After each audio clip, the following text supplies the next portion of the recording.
Pourquoi les femmes indépendantes, instruites avec de beaux diplômes, sont encore célibataires dans la trentaine? C'est la question qu'un abonné m'a posée sur Instagram et je vais essayer d'y répondre.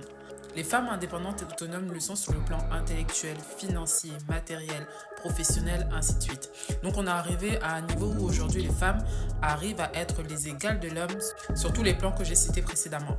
Le problème c'est que ces femmes-là, elles ne savent pas justement comment se comporter dans une relation de couple.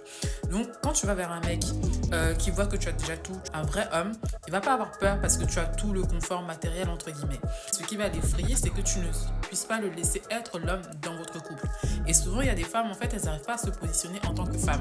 Les gens parlent d'énergie masculine, d'énergie féminine, et du coup dans le couple en fait il n'y a pas cette dynamique là. Et la question qu'il faut se poser, c'est quand je vais être en couple en fait, quel est le rôle que je veux jouer, quelle est la part que je veux avoir dans mon couple. Il faut être capable de définir ces points-là pour s'accrocher à ces points-là. Ensuite, la question souvent que je pose aux femmes, c'est tu décris le style de mec que tu veux, mais est-ce que toi-même, tu es le style de femme que ce mec-là recherche? Tu veux un bon mari, mais est-ce que toi-même tu travailles pour devenir une bonne épouse en fait? C'est ça la question.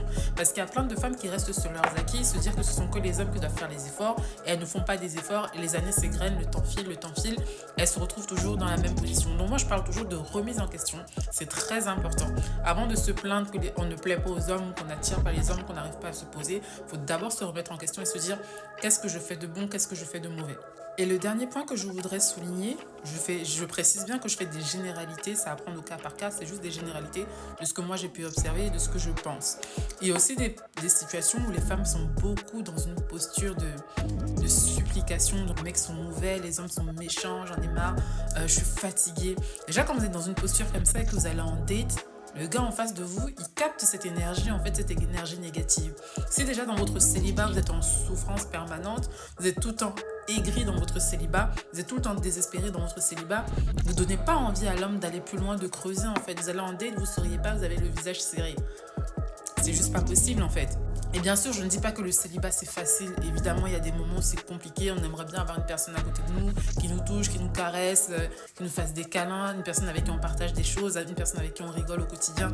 Mais il faut toujours, je le dis à chaque fois, il faut savoir être heureuse de manière autonome.